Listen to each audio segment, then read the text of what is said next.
Ang unang gagawin natin ay imamarinate natin ang pork belly. So gagamit tayo ng toyo at paminta. Tapos halu-haluin lang natin hanggang makoat ng evenly ang pork.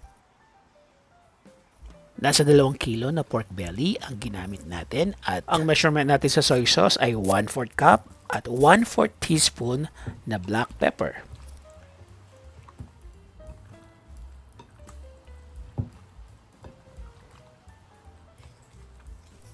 Ilalagay ko ito sa rep at imamarinate ng mga 30 to 40 minutes.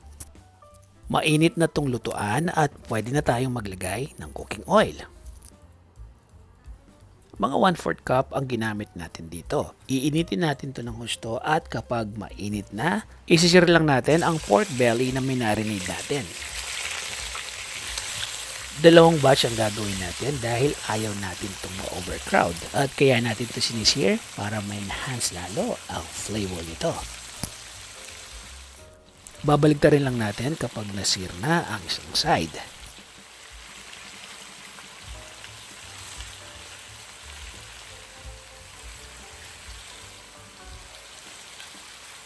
Guys nga pala, ang apoy natin ay nasa high heat setting.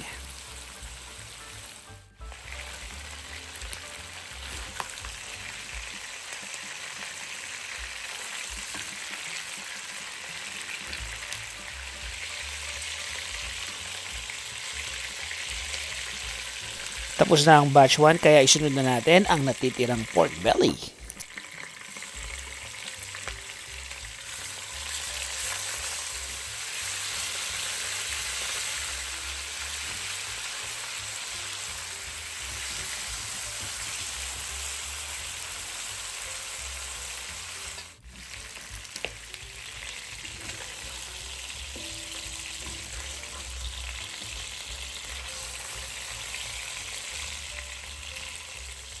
Ayan.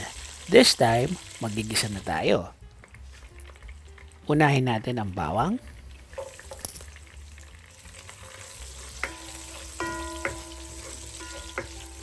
Kapag nag-moist na ito, pwede natin isunod ang sibuyas. Guys, nasa inyo kung ano ang gusto nyo unahin. May mga nagluluto na inuuna ang sibuyas at sinusunod ang bawang. Kapag nag-moist na ang sibuyas, pwede na tayo maglagay ng black pepper powder. Gagamit din tayo ng black peppercorn. At syempre, hindi mawawala ang dahon ng laurel.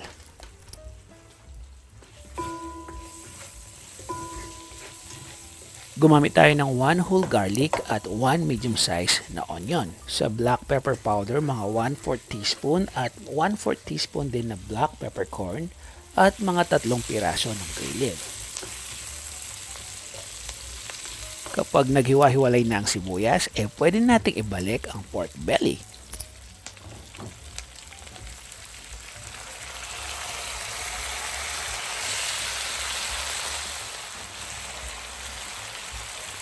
Ayusin lang natin to ng konti at isisir natin to ng mga 5 to 10 minutes.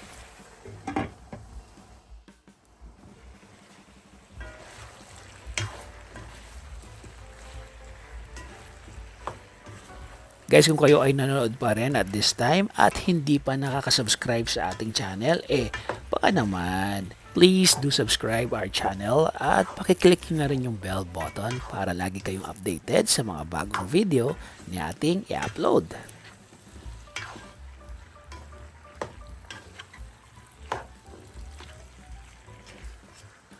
Kapag nahalo na ito ng maigi, we're gonna let it sear for another 5 to 10 minutes.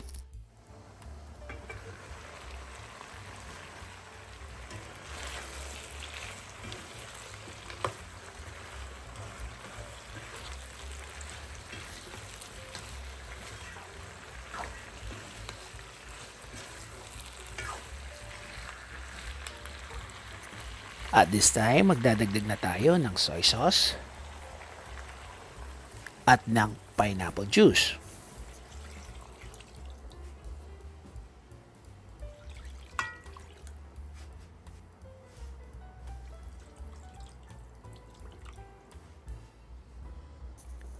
Mga 1/4 cup na soy sauce ang dinagdag natin at 3 cups na pineapple juice.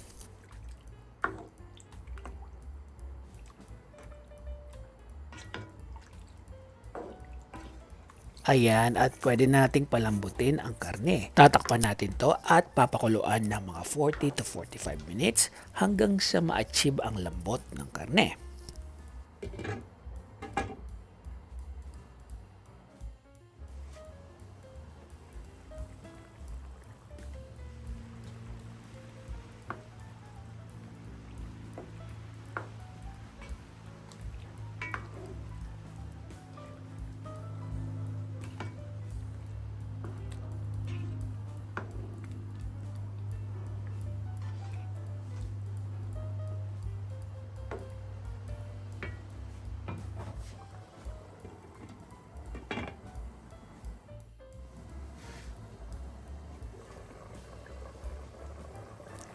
Tignan nyo guys, medyo nag-reduce na ang liquid at nagre-render na rin ang fat ng karne. Kaya pwede nating isunod ang asukal.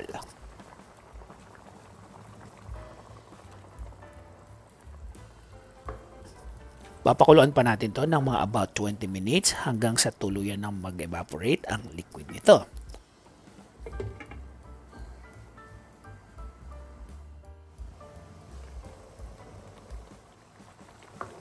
Ayan, at nag-render na talaga ang fat, kaya almost ready to serve na rin to.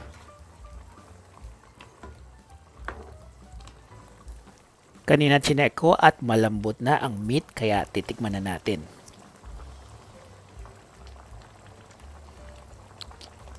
Sarap ah. Kailangan ng rice. Guys, just make sure na nakasaing na kayo bago pa tumaluto ha.